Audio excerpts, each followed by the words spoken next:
À toutes et à tous, bonsoir et bienvenue au rendez-vous de l'actualité sur ESAE TV. Voici le sommaire. La Fédération béninoise de handball et l'École supérieure d'administration, d'économie, de journalisme et des métiers de l'audiovisuel ESAE ont procédé ce mardi au siège de la Fédération à la signature d'un accord de partenariat. Cet accord permettra aux handballeurs de bénéficier de bourses entièrement gratuites dans l'université. À suivre en début d'édition les propos du président de la fédération et le fondateur de l'université ESAE sur les réels motifs de ce partenariat. Les centrales syndicales ont manqué à l'appel de la commission budgétaire de l'Assemblée nationale sur le projet de budget de l'État exercice 2024.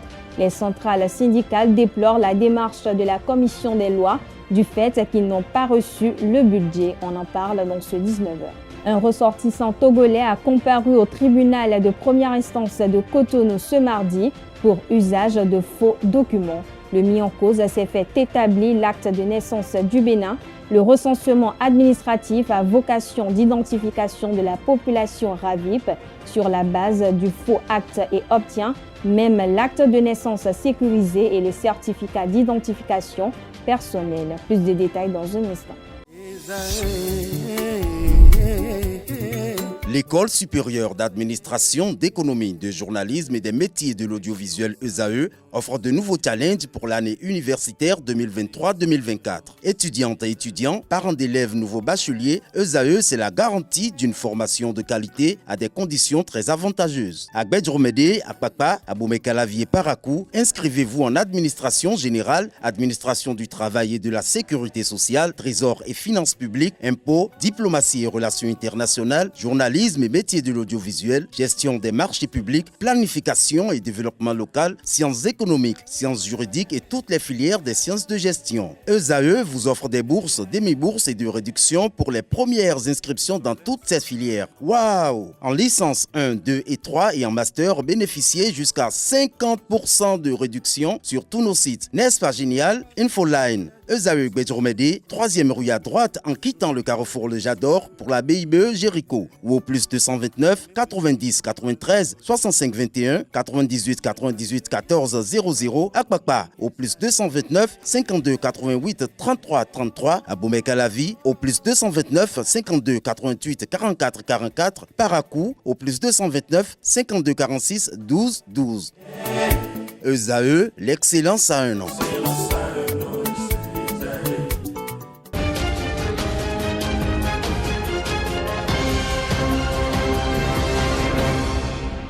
À nouveau, bonsoir, ravi de vous retrouver. Merci de nous préférer pour vous informer. La Fédération béninoise de handball a procédé ce mardi à son siège à la signature d'un accord de partenariat entre la Fédération et l'École supérieure d'administration, d'économie, de journalisme et des métiers de l'audiovisuel ESAE. Il s'agit d'un accord qui permettra aux handballeurs de bénéficier de bourses entièrement gratuites dans l'université. Au sorti de la cérémonie, le président de la Fédération béninoise de handball, Sidiko Karimou, a justifié cette initiative. Suivez ses propos au micro de Anedou et Colomboso. Ça nous fait plaisir. Je crois que ça entre en droite ligne de la politique que nous sommes en train de mener.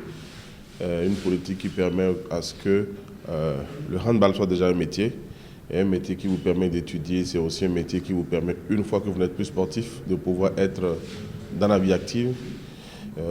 Ça nous permet de dire aux jeunes que les sportifs, ce n'est pas des désœuvrés, ce n'est pas des tarés. Et ça nous permet surtout de pouvoir envoyer ceux qui n'ont pas les moyens pour étudier. Je pense que le fondé a été très modeste de n'avoir pas donné des détails. C'est quand même des athlètes qui peuvent avoir 5 ans de bourse, c'est-à-dire de la première en 5e année, donc de l'inscription jusqu'au master. C'est 4 campus, c'est Parakou, c'est Cotonou, c'est Akpakpa, c'est Calavi. Donc je dis, le fondé a été très modeste de ne pas dire tout ce qu'il met à notre disposition. Les jeux universitaires, s'ils vont rentrer dans le centre de la politique sportive et s'ils peuvent encourager à de telles émulations, on ne peut que être content. À présent, je vous invite à suivre le fondateur de l'université ESAE, Clément Adeoti Adéchian, qui a profité de l'occasion pour donner les motifs de ce partenariat. La première raison, c'est une amitié. La deuxième, la passion pour le sport. La troisième, la volonté d'aider les plus démunis. Cette volonté croisée de part et d'autre au niveau du président de la Fédération béninoise de handball et de l'institution universitaire ESAE. Quand vous mettez ces trois éléments ensemble, ça a permis de penser vraiment solidifier quelque chose de bien, de durable et de fort pour vraiment aider cette jeunesse-là. Nous sommes présents en tant qu'institution dans le football. Quand on dit ESAE, ESAE FC, tout le monde le sait. On a un palmarès, on a une histoire, on a laissé des traces que nous espérons bien vont être rattrapées, compensées ou bouclées par d'autres qu'à présent. Les Jeux universitaires sont arrivés, ça fait 2 ou 3 années que nous participons, on est toujours en finale. Cette année, nous avons gagné la première place et la 3e place. Et nous avons des jeunes athlètes qui ont eu 4 médailles, toujours pour ESAE. Mais malheureusement, le handball, qui est un sport que nous affectionnons, n'a pas pu présenter une seule équipe. Je ne peux pas avoir une proximité aussi agréable avec le président du handball et ne pas pouvoir disposer dans mon université une équipe de handball. Alors, abusant de cette amitié que nous avons, cette vieille proximité, on a partagé un bâtiment ensemble quand même au commencement de ESAE, tout le reste, nous avons dit, nous allons commencer quelque chose d'important. Et le but le plus important qu'il faut retenir de ce partenariat, c'est que nous allons permettre à des personnes, des indigents qui ont quand même la très bonne volonté d'étudier, mais dont les parents n'ont pas les moyens, mais qui ont du talent pour faire du handball. Parce qu'ici, le partenariat, c'est d'abord le handball.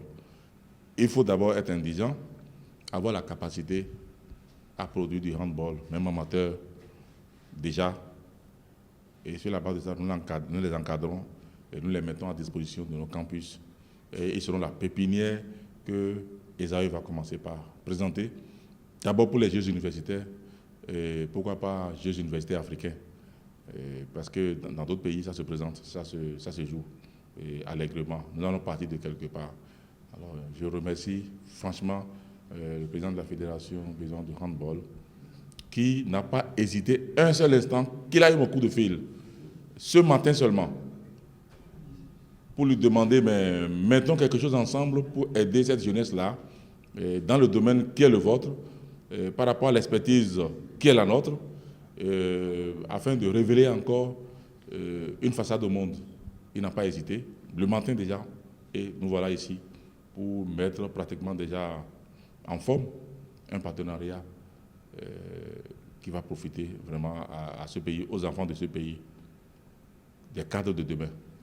Restons toujours avec le fondateur de l'université ESAE, Clément Adeoti Adéchian, n'a pas manqué d'exprimer son satisfecit pour la participation des siens aux 10e éditions des Jeux universitaires du Bénin, édition 2023. Suivez-le au micro de nos reporters. Pour l'athlétisme, je suis un fondateur heureux, mais pour le football, ça ne me meut plus.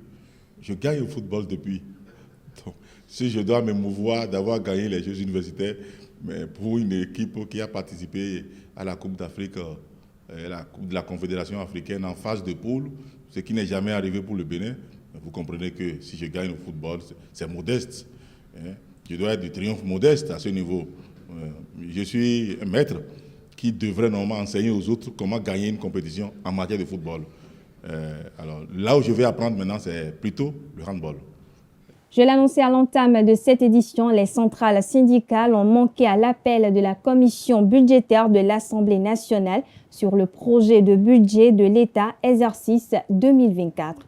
Les centrales syndicales déplorent la démarche de la commission des lois du fait qu'ils n'ont pas reçu le budget. Habituellement, on nous envoie le projet de budget. Quand nous recevons l'invitation, elle est accompagnée du projet de budget. C'est cela qui nous permet de réunir les nôtres, nos universitaires, nos économistes pour analyser le budget. Et c'est avec cela que nous formulons nos observations que nous allons présenter aux députés à l'Assemblée, a expliqué Anselme Amoussou, secrétaire général de la Confédération des syndicats autonomes du Bénin, CSA Bénin. Nous irons à l'Assemblée pour donner notre avis sur quoi, si nous n'avons pas la matière qui nous permet de dire quelles sont nos attentes, s'interroge le syndicaliste. La zone industrielle de Glodic B a lancé le recrutement de 47 conducteurs de machines de production et transformation des fils textiles et de 64 chefs de cas en industrie textile. Les postulants à l'emploi de conducteurs de machines de production et transformation des fils textiles doivent être titulaires du baccalauréat technique F3 ou équivalent. Leur mission consistera à surveiller et alimenter une ou plusieurs machines de transformation de matière ou fibres en fil selon les règles d'hygiène et de sécurité et les impératifs de production. En ce qui concerne le poste de chef de cas en industrie textile, il faut être titulaire d'une licence professionnelle. Un ressortissant togolais a comparu au tribunal de première instance de Cotonou ce mardi pour usage de faux documents. Le jeune Togolais s'est fait établir l'acte de naissance du Bénin, indiquant qu'il est né à Segbohoué, une localité du Bénin. Il s'est fait ensuite enrôler au RAVIP sur la base du faux acte et obtient même l'acte de naissance sécurisé et le certificat d'identification personnelle. En voulant se faire établir un passeport béninois à la direction de l'émigration et de l'immigration, le jeune Togolais s'est fait arrêter. Le mis en cause avoue avoir envoyé 380 000 francs CFA à un ami au Bénin pour l'aider à obtenir les papiers nécessaires dans le but de s'installer au Bénin. Le ministère public a requis 2 ans de prison ferme contre le prévenu. Selon les réquisitions, le tribunal doit ordonner le retrait des actes du système de l'Agence nationale d'identification des personnes ANIP. Le président du tribunal a renvoyé le dossier au 21 novembre prochain. Dans un autre registre, l'Afrique est la principale destination des véhicules d'occasion avec un quart des véhicules exportés dans le monde entre 2015 et 2020, soit 5,6 millions de véhicules selon l'Organisation des Nations Unies.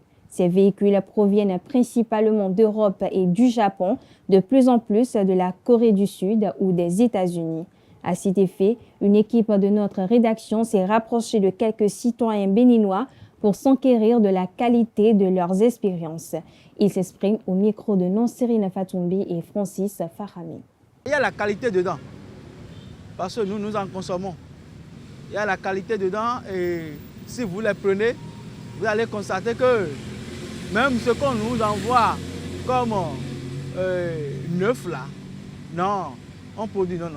Quand vous prenez les venus de France, il y a la qualité dedans, il y a la performance et la résistance dedans. Depuis que je suis petit, mon papa, c'est un fonctionnaire, il a toujours pris les produits venus de France.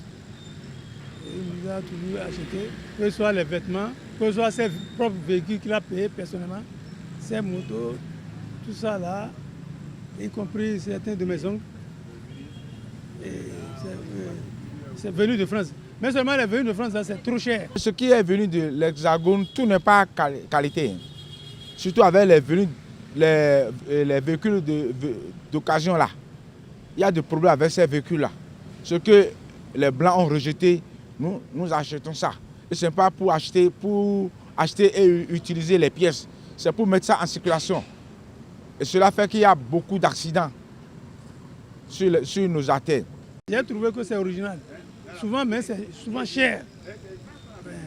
Mais c'est original. Ce que le Blanc a fabriqué chez lui et il a utilisé, sa qualité là est différente. Le plus simplement possible. On m'a dit le prix. J'ai discuté. Bon, on m'a dit non, ça là c'est tel prix. Mais c'est pas comme les autres. C'est un prix souvent fixe. Ouais. On parle société à présent. Si toute relation a ses hauts et ses bas, l'infidélité reste l'un des plus gros chamboulements à la fois pour l'équilibre personnel et celui du couple. Défini comme le fait de partager des relations sexuelles et intimes avec une personne différente de son ou sa partenaire, l'infidélité résulte bien souvent de la trahison et du manque de respect à l'engagement donné. Mais l'infidélité pourrait-elle conduire au divorce? À cette question, quelques citoyens béninois ont répondu. Suivons-les au micro de Nonsérine Fatoumbi et Francis Farami. C'est une raison capitale. Si la femme me trompe là, je vais la chasser directement. ne faut même pas hésiter avant de le chasser. Si tu maries une femme, la femme n'a pas le droit d'aller tricher ailleurs. Mais l'homme peut partir aller chercher une autre femme. Tant que la femme s'est unie avec l'homme, la femme n'a pas le droit de tricher encore ailleurs. Ça, c'est pas une bonne chose. Il arrive qu'on se voit, qu'on se marie spontanément, sans connaître l'autre. C'est tout ce qui arrive.